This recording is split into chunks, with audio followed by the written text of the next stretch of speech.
이제 오늘 우리에게 주시는 하나님의 말씀을 함께 보도록 하겠습니다. 야고보서 5장 1절부터 6절 말씀을 제가 읽어드리겠습니다. 부자들은 들으십시오. 여러분에게 닥쳐올 비참한 일들을 생각하고 울며 부르짖으십시오. 여러분의 재물은 썩고 여러분의 옷들은 좀먹었습니다. 여러분의 금과 은은 녹이 슬었으니 그 녹은 장차 여러분을 고발할 증거가 될 것이요 불과 같이 여러분의 살을 먹을 것입니다. 여러분은 세상 마지막 날에도 재물을 쌓았습니다. 보십시오. 여러분의 밭에서 곡식을 벤 일꾼들에게 주지 않고 가로챈 품삯이 소리를 지르고 있습니다. 그래서 그 일꾼들의 아우성 소리가 전능하신 주님의 귀에 들어갔습니다. 여러분은 이 땅 위에서 사치와 쾌락을 누렸으며 살육의 날의 마음을 살찌게 하였습니다. 여러분은 의인을 정죄하고 죽였지만 그는 여러분에게 대항하지 않았습니다. 아멘. 오늘 말씀은 야고보서의 마지막 장인데요. 야고보 사도가 부자들에게 경고하고 있습니다. 자본주의 사회에서는 부가 성공의 중요한 척도죠. 아무리 삶의 성취가 많이 있어도 가난하다면 자본주의 사회에서는 그 사람을 성공한 사람이라고 생각하지 않습니다. 그래서 우리는 모두 부자가 되기를 원합니다. 이미 부자가 된 사람을 우리는 한없이 부러워합니다. 또 그 앞에 서면 작아지는 자기의 모습을 보게 되죠. 그런데 이것은 자본주의 시대를 사는 우리에게만 해당되는 일은 아닙니다. 초대교회에도 동일한 문제를 가지고 있었습니다. 그래서 교회 안에서조차 부자와 가난한 사람의 차별이 있었습니다. 야고보 사도가 그것을 보고 교인들에게 편지를 쓰면서 그것을 경고하고 있는 것이죠. 사람의 부의 많고 적음으로 그 사람을 차별하고 대우하는 것은 복음의 정신이 아니다. 하나님은 결코 우리를 그렇게 대하신 적이 없다. 야고보 사도는 부가 가지는 위험성을 교회 안에서도 본 것입니다. 하나님의 은혜로 구원받은 사람들 속에서도 돈은 힘이 있었다는 것입니다. 세상과 전혀 다른 모습으로 살도록 부름받은 교회였지만 돈에 관해서는 세상과 별로 다르지 않은 모습이었다는 것이죠. 그래서 오늘 야고보 사도는 모든 사람들이 부러워하고 있는 그 부자들에 대해서 아주 강력한 경고를 하고 있는 것입니다. 그 경고의 요점은 부자들은 아주 놀라고 황당한 일을 당하게 될 것이다. 그렇게 경고하고 있는 것이죠. 왜냐하면 그들이 쌓은 부에 대해서 하나님의 심판이 있을 것이기 때문입니다. 1절을 보십시오. 부자들은 들으십시오. 여러분에게 닥쳐올 비참한 일들을 생각하고 울며 부르짖으십시오. 부자들이 비참한 일을 당한다는 거예요. 울며 부르짖을 일이 있게 될 것이다. 이렇게 이야기합니다. 야고보 사도의 표현이 너무 과격하다 싶을 정도로 그렇게 부자들을 정죄하고 경고하고 있는 것이죠. 현대사회는 부를 성공의 가장 중요한 척도로 보는데 그 부자들이 비참한 일을 당한다. 이 말씀만 보면 성경은 부를 부정적으로 보는 것 같습니다. 그렇다면 그리스도인은 모두 가난하게 살아야 하는가? 그런 의문을 갖게 되죠. 그런데 성경을 보면 하나님이 부자를 특별히 미워하시지도 않고 가난을 특별히 미워하시지도 않습니다. 열심히 일해서 재물을 모으고 선한 일에 그것을 사용하고 자신도 그 즐거움을 누리는 것을 복이라고 성경이 말씀하고 있어요. 성경은 가난한 자를 배려합니다. 무시하지 말고 억울하게 대해서는 안 된다라는 말씀을 하고 있지만 가난 자체를 이상화하고 있지는 않아요. 성경은 오히려 게을러서 가난해지고 궁핍해지는 것에 대해서 꾸짖고 경고하고 있죠. 그래서 성경에 나오는 믿음의 사람들 중에 많은 사람들은 부자였습니다. 성경은 이 사람들의 죄를 정죄하지 않습니다. 오히려 그것을 하나님의 축복의 결과라고 이야기하고 있죠. 그런데 왜 오늘 말씀에서 야고보 사도는 부를 정죄하고 있는 것일까요? 그것은 모든 부가 다 정당한 것은 아니기 때문입니다. 하나님 앞에서 심판을 받을 수밖에 없는 부정한 부도 있다는 것입니다. 그래서 그 부당한 부에 대해서 너희가 마음을 두지 말라 이렇게 경고하고 있는 것이죠. 3절 말씀을 보십시오. 여러분의 금과 은은 녹이 슬었으니 그 녹은 장차 여러분을 고발할 증거가 될 것이요 불과 같이 여러분의 살을 먹을 것입니다. 여러분은 세상 마지막 날에도 재물을 쌓았습니다. 이 말씀을 보면 하나님은 재물을 쌓는 것, 그것에 대해서도 부정적인 시각을 갖고 계신 것은 아닌가, 이런 생각을 하게 됩니다. 그런데 성경은 재물 그 자체를 부정적으로 보지 않는 것처럼 재물을 쌓아놓는 것 자체를 부정적으로 보지는 않습니다. 요셉 같은 경우를 보십시오. 요셉은 애굽에 이집트의 총리가 된 후에 7년 동안을 풍년으로 인해 거두어들인 곡식들을 엄청나게 창고에 쌓아들입니다. 그런데 그 곡식을 쌓아두는 목적이 무엇이었습니까? 앞으로 있을 흉년을 대비해서 백성들을 먹이기 위한 것이었습니다. 부자가 아무리 재물을 쌓아놓아도 선한 목적이 있을 때 그것을 하나님이 정죄하지는 않습니다. 그러나 오늘 말씀을 보면 두 가지 경우에 재물을 쌓아놓는 것이 죄가 됩니다. 첫째는 부당한 방법으로 재물을 쌓는 것입니다. 4절을 보면 보십시오. 여러분의 밭에서 곡식을 벤 일꾼들에게 주지 않고 가로챈 품삯이 소리를 지르고 있습니다. 그래서 그 일꾼들의 아우성 소리가 전능하신 주님의 귀에 들어갔습니다. 오늘 말씀 속의 부자는 부를 쌓아 놓았는데 무엇을 통해서 그 부를 쌓아 놓았느냐? 정당한 임금을 지불하지 않고 그것을 자기 창고에 들였다는 것입니다. 성경은 이런 부자를 악하다고 말하는 것이죠. 악하다. 근로자를 착취해서 자기 배를 불리는 사람입니다.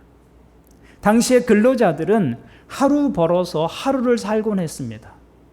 그러니까 이 사람들이 일을 마칠 때 임금을 제때에 지불하지 않으면 그 가족들이 굶게 됩니다. 먹을 것이 없어요. 그것을 알면서도 임금을 지불하지 않는 것이죠.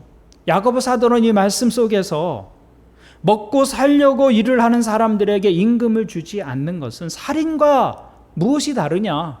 너희는 의인을 죽였다, 이렇게 표현하고 있는 것이죠. 그래서 일꾼들에게 주지 않고 가로챈 품삯이 소리를 지른다, 이렇게 말씀하고 있는 것입니다. 품삯을 제대로 받지 못했다고 부르짖는데 누가 부르짖고 있어요? 품삯이 부르짖는다는 거예요. 품삯이.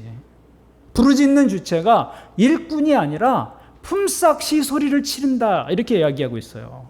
왜 일꾼들이 소리를 지르지 않을까요?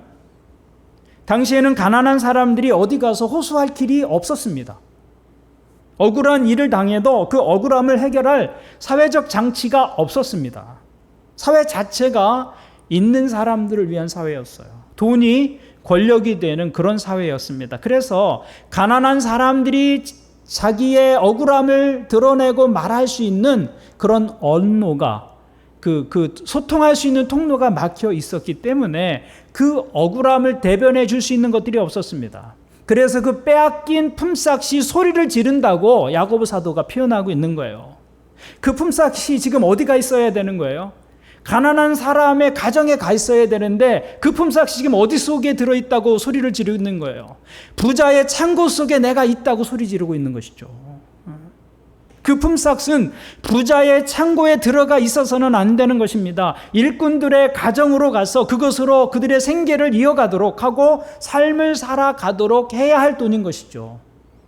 그런데 그 품삯이 부자의 창고에 있으면 그 품삯이 소리를 지른다, 이렇게 표현하고 있는 것이죠. 누군가에게 주어야 할 돈을 내가 가지고 있으면, 그래서 그것으로 내 지갑을 채우고 내 통장을 채우고 있다면 그 돈이 하나님 앞에서 소리를 지르고 있다. 내가 지금 있어야 할 자리는 여기가 아니라고 돈이 소리를 지른다는 거예요. 그리고 하나님이 그 소리를 들으신다, 그렇게 말씀하고 있는 것입니다. 그러므로 부당한 방법으로 재물을 쌓는 것은 하나님의 때에 하나님 앞에서 심판받을 죄가 된다라는 것이죠. 누군가를 억울하게 만들고 이득을 취하는 것은 하나님이 허락하신 부가 절대로 아닙니다. 여러분 혹시 누군가에게 주어야 할 돈을 가지고 있지는 않은지 한번 돌아보십시오. 어떤 형태의 돈이든 누군가에게 주어야 할 돈, 그것을 내가 가지고 있다면 그 돈이 하나님 앞에서 부르짖습니다. 그런 분은 하나님의 심판을 피할 수 없다. 또한 재물을 쌓되 그 재물을 자신만을 위한 것으로 사용할 때 그 쌓은 재물이 죄가 된다라고 말합니다. 2절을 보십시오. 여러분의 재물은 썩고 여러분의 옷들은 좀먹었습니다. 이것은 모으고 쌓는 과정의 잘못이 아니라 아까는 모으는 과정에서의 잘못이었죠. 품삯을 제대로 지불하지 않는 것. 이것은 쌓은 것을 사용하는 데 있어서의 잘못입니다. 이들은 모으는 과정에서도 하나님과 가난한 이웃을 잊어버렸습니다. 또 그 쌓은 부를 사용하는 일에 있어서도 하나님과 이웃을 잊어버린 사람들입니다. 재물을 모으는 과정뿐만 아니라 그 재물을 어떻게 사용하는가, 그것도 하나님께 판단을 받게 된다는 것입니다. 내가 모았으니 내 것이고 내가 마음대로 사용할 수 있다. 절대로 그렇지 않다는 것입니다. 야고보 사도가 부자들에게 경고하면서 하는 말씀이 무엇이냐면 당신들이 쌓아놓은 재물이 썩고 좀먹었다는 거예요. 그러니까 이들은 쌓아놓은 것이 썩고 좀먹어도 그것을 베풀 줄 몰랐다는 것이죠. 썩어서 버릴지언정 나눌 줄 모르는 사람들이었다라는 말입니다. 성경은 그런 재물을 악하다 이렇게 말하고 있는 거예요. 악하다. 누가복음에 보면 어리석은 부자의 비유가 나옵니다. 이 비유 속의 부자는 재물을 엄청나게 쌓아 놓았습니다. 그가 엄청난 재물을 쌓아두고서 자기 영혼을 향해서 무엇이라고 말합니까? 내 영혼아. 누가복음 12장 19절을 보면 내 영혼아 여러 해 동안 쓸 많은 물건을 쌓아두었으니 너는 마음 놓고 먹고 마시고 즐겨라. 그러자 하나님께서 그 부자를 어리석은 자라고 꾸짖으셨습니다. 하나님께서 이 부자를 어리석다고 꾸짖으신 때가 언제예요? 부자가 곡식을 추수할 때 어리석다고 말씀하지 않으셨어요? 그것을 모아다가 창고에 쌓아둘 때도 어리석다고 말씀하지 않으셨어요. 그런데 언제 이 부자를 어리석다고 꾸짖고 계십니까? 그 부자가 자기가 쌓아놓은 것을 보면서 그것을 자기만을 위해서 사용하겠다라고 말할 때 어리석다고 말씀하신 거예요.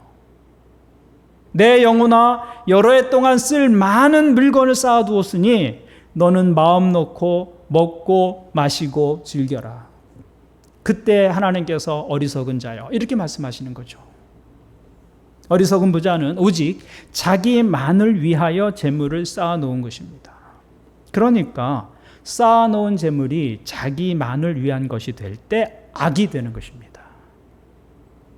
여러분 부자가 누구입니까?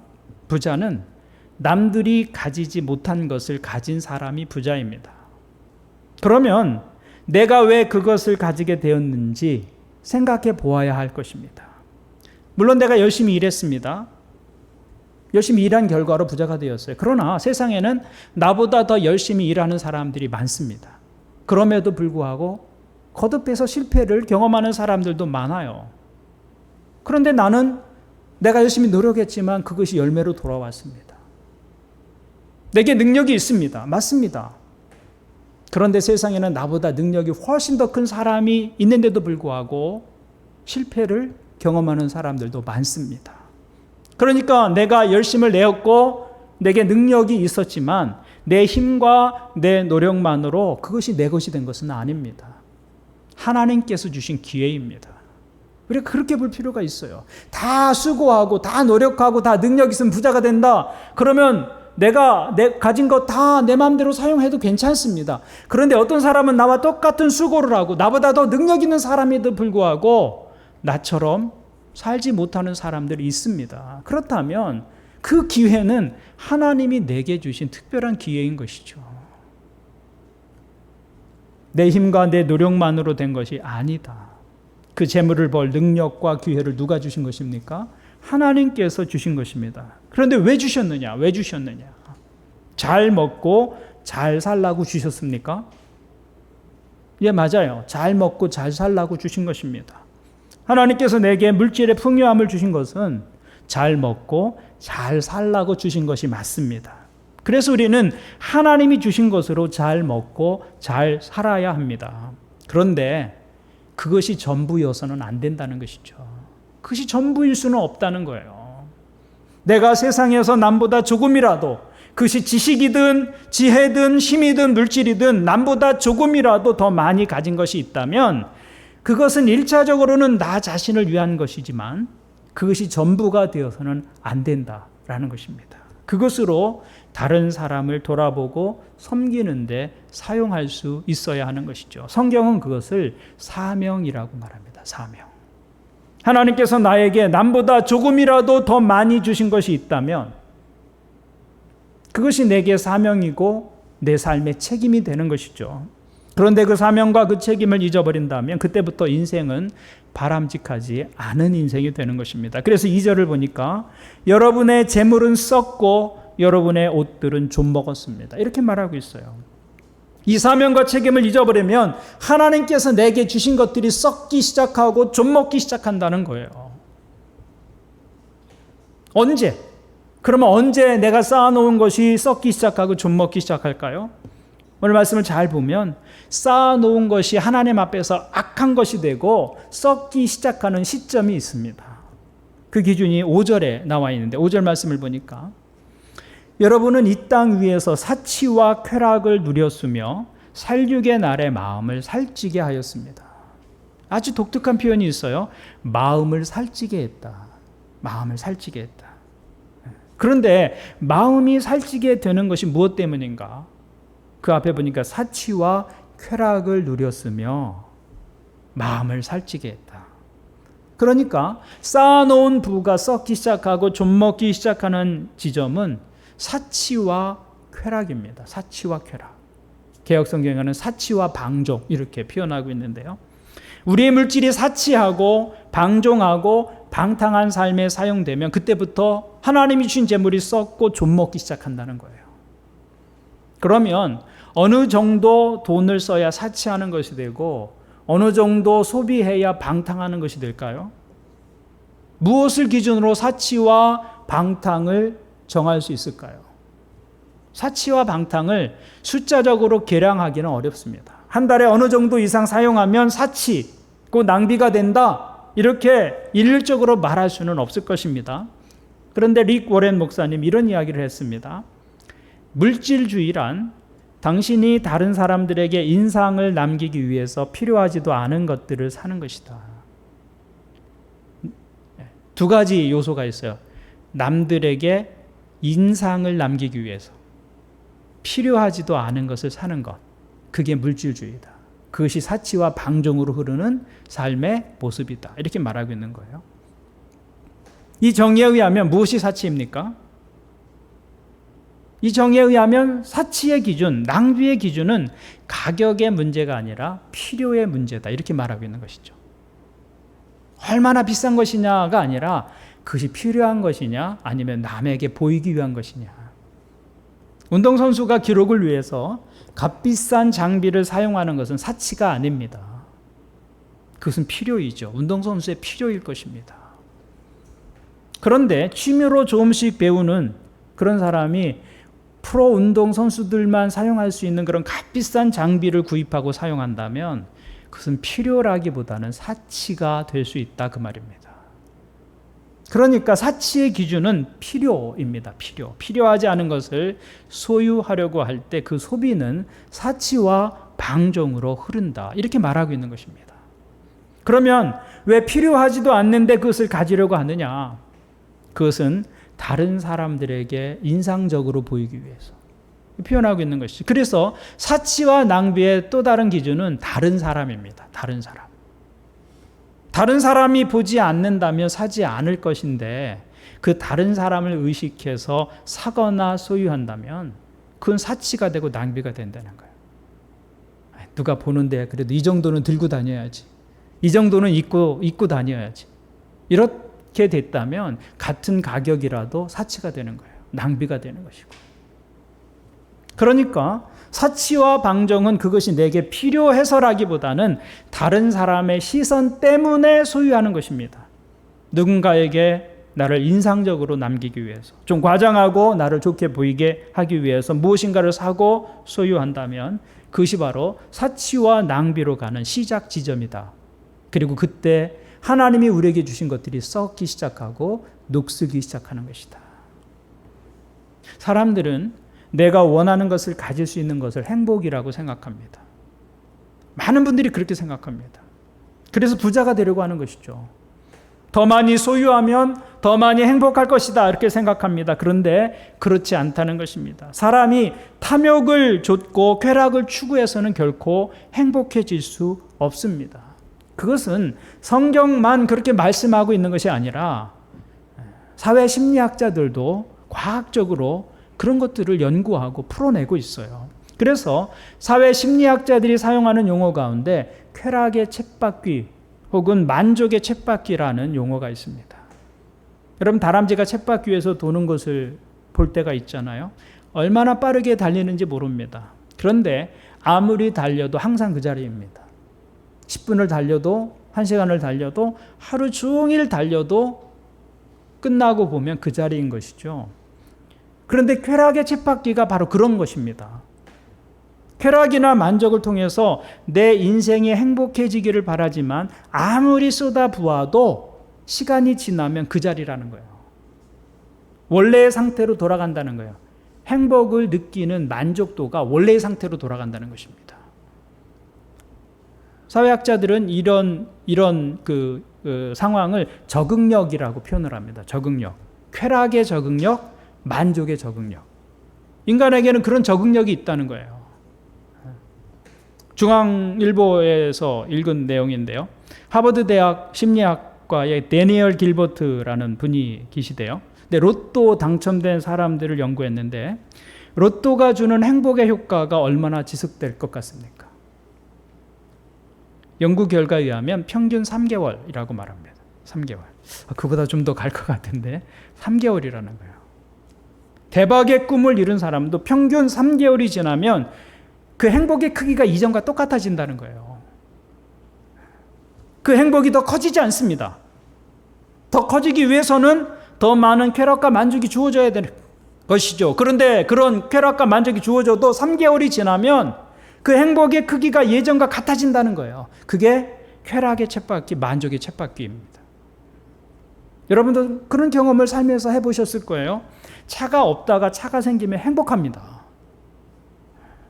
차를 안 가지신 분들은 아직 모를 거예요. 그렇지만 차를 갖기 시작하면 행복해집니다.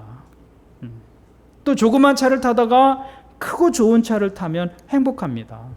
그런데 여러분, 그 차가 2, 3년이 지나도 행복할까요? 그렇지 않아요. 다시 쳇바퀴인 것이죠. 전세에 살다가 집을 장만하면 행복합니다. 조그만 집에서 큰 집으로 이사하면 너무 좋습니다. 첫날 잠도 잘 이루지 못하고 행복해합니다. 그런데 그게 얼마나 갑니까? 쾌락의 쳇바퀴 이론에 의하면 길어야 3개월. 평생 걸려서 갚아야 할 빚을 주고 산 집이 주는 행복이 몇 개월이라는 거예요? 3개월이라는 거예요. 3개월. 쳇바퀴라는 것입니다. 열심히 달렸는데 시간이 지나고 보면 그 자리예요. 그것이 쾌락을 추구하는 인생의 모습이라는 거예요.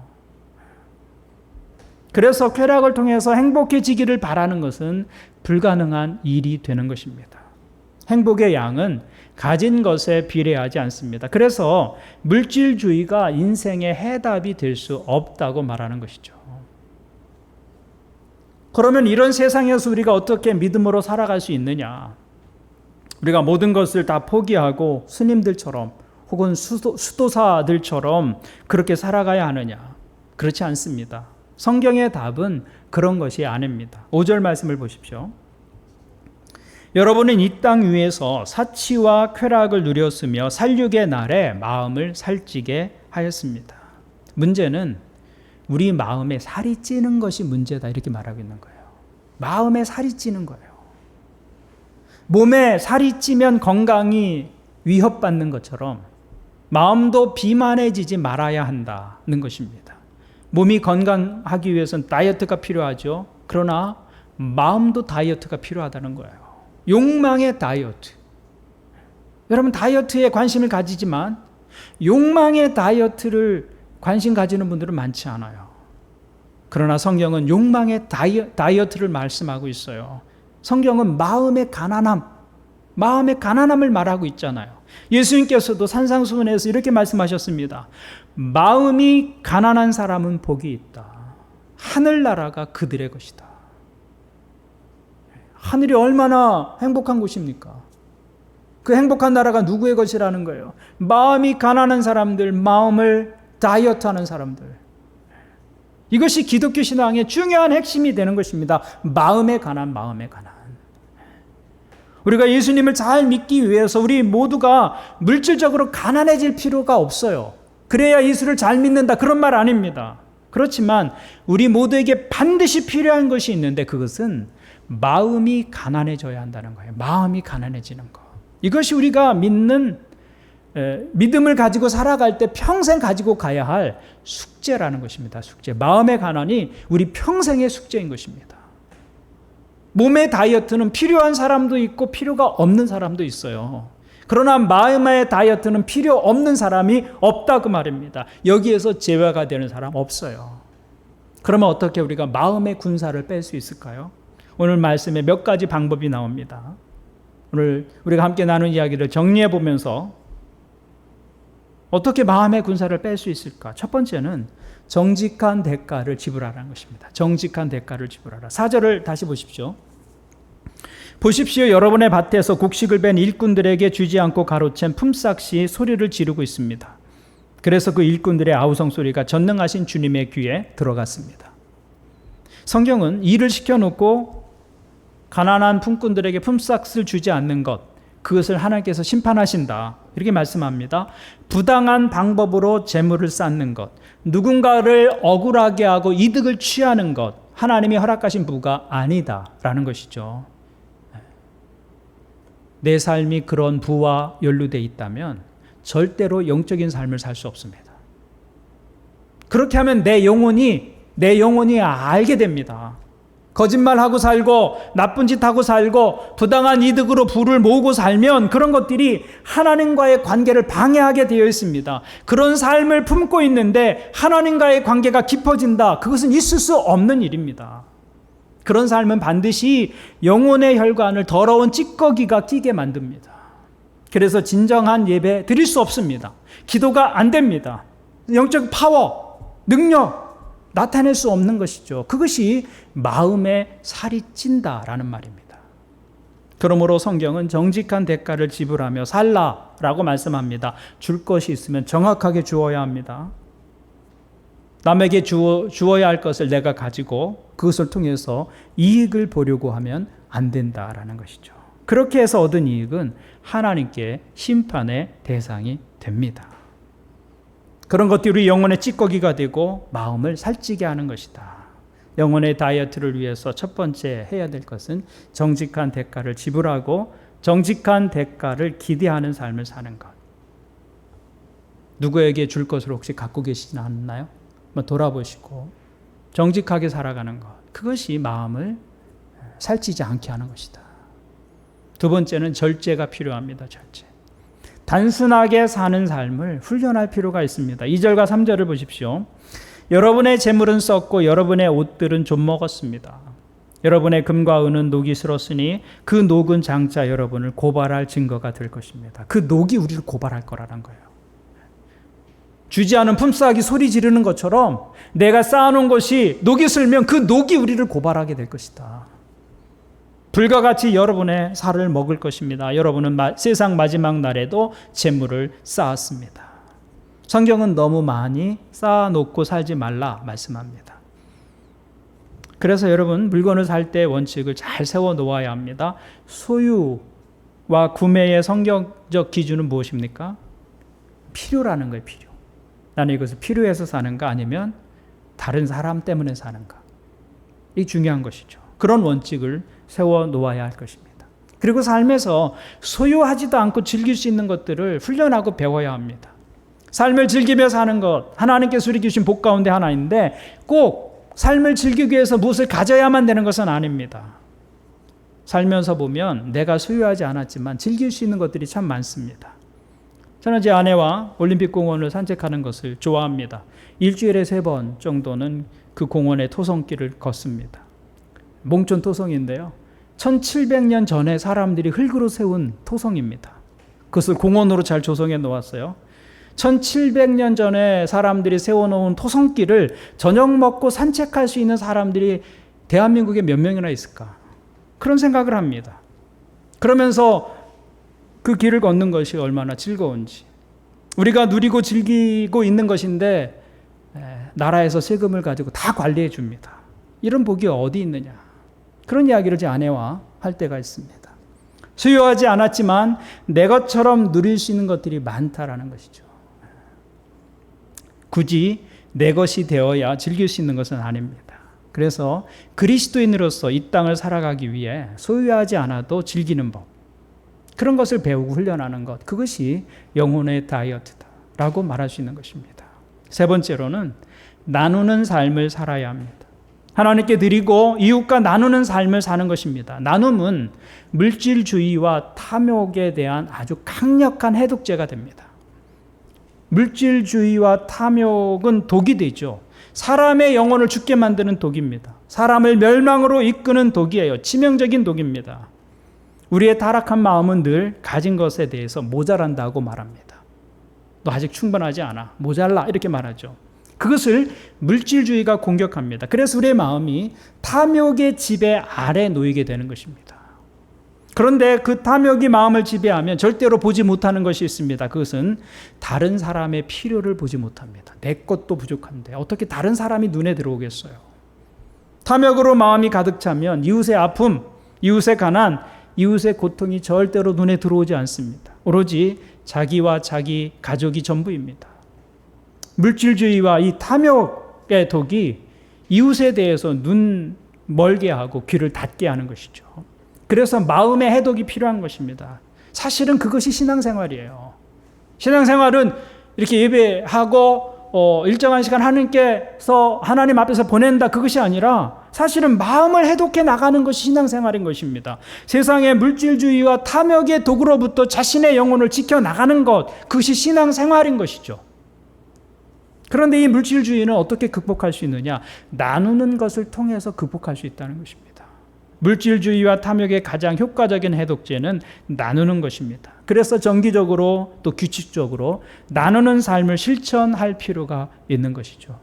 그리스도인이라면 더더욱 그런 삶에 관심을 기울여야 할 것입니다. 사도 바울이 이렇게 말하고 있습니다. 그대는 이 세상의 부자들에게 명령하여 교만해지지도 말고 덧없는 재물에 소망을 두지도 말고 오직 우리에게 모든 것을 풍성히 주셔서 즐기게 하시는 하나님께 소망을 두라고 하십시오. 또 선을 행하고 좋은 일을 많이 하고 아낌없이 베풀고 즐겨 나누어 주라고 하십시오. 그렇게 하여 앞날을 위하여 든든한 기초를 스스로 쌓아서 참된 생명을 얻으라고 하십시오. 사도 바울은 참된 생명이라고 말해요. 이렇게 사는 것이 참된 생명이다. 이렇게 사는 것이 참으로 사는 것이다. 이렇게 말씀하고 있는 것이죠. 물질을 쌓아놓고 자기만을 위해서 사는 것이 아니라 선한 일의 도구로 이웃을 돌보면서 돌아보면서 함께 살아가는 삶, 그것이 참으로 사는 것이다. 참된 생명이다. 이렇게 말하고 있는 거예요. 물질은 인생의 도구이지 목적이 아니다라는 것입니다. 그러므로 쌓아두는 데 삶을 집중하지 말고 효과적으로 의미 있게 사용하는 데 집중하라는 것이죠. 그것이 하나님께서 우리에게 필요보다 넘치게 주시는 이유입니다. 그러므로 참된 삶은 취하는 삶이 아니라 주는 삶이다. 모으는 삶이 아니라 베푸는 삶이다. 움켜진 손을 펼 때 우리는 탐욕으로부터 자유로워지고 물질주의의 도구로부터 해방될 수 있다라는 것입니다. 저는 여러분들이 성실하게 일을 하고 하나님의 공급하심을 통해서 부자가 되기를 바랍니다. 오늘 예배하는 여러분들 모두 부자가 되시기를 바랍니다. 그러나 마음이 가난한 부자가 되셔야 합니다. 욕망을 다이어트하는 부자가 되셔야 합니다. 그 부를 믿음의 원리대로 사용할 때 우리 자신의 삶을 풍요롭게 하고 다른 사람들의 삶도 함께 풍요롭게 만드는 하나님의 사람들의 삶의 모습이 되는 것이죠. 오늘 예배하는 여러분들의 삶에 이런 축복이 있기를 주님의 이름으로 축원을 드립니다. 아멘. 우리 함께 말씀을 가지고 기도하겠습니다. 우리 함께 말씀을 가지고 여러분의 결심을 하나님께 아뢰면서 함께 기도하겠습니다. 우리는 모두 부자로 세상을 살고 싶어 합니다. 부자가 되고 싶어 하는 이유는 더 많이 가지면 더 행복해질 것이라고 생각하기 때문입니다. 그러나 그것은 사단의 속임수입니다. 행복은 우리의 탐욕을 채워서 얻는 것이 아니라 탐욕을 절제하고 통제할 수 있을 때만 얻게 되는 것입니다. 탐욕이 주장하는 삶을 살아서는 끝없는 갈증을 느낄 뿐입니다. 혹시 여러분 가운데 과도한 욕망으로 인해서 만족하지 못하는 삶의 영역이 있다면 하나님께 고백하시고 하나님의 도우심을 구하십시오. 만족하고 자족하는 삶을 살게 해달라고 하나님께 구하십시오. 또 하나님께서 여러분에게 남보다 더 많이 주신 것이 있다면 그것이 어떻게 여러분의 삶의 사명이 되고 책임이 될 수 있을지를 생각해 보십시오. 그리고 그것을 하나님의 의도대로 사용하시기를 결심하십시오. 혹시 삶의 필요가 채워지지 않는 부분이 있다고 한다면 후히 주시고 꾸짖지 아니하시는 하나님께 담대하게 구하십시오. 그러면 하나님께서 여러분에게 주실 것입니다. 오늘 여러분의 결심을 가지고 하나님께 나아가서 함께 한 목소리로 기도하겠습니다. 하나님 아버지,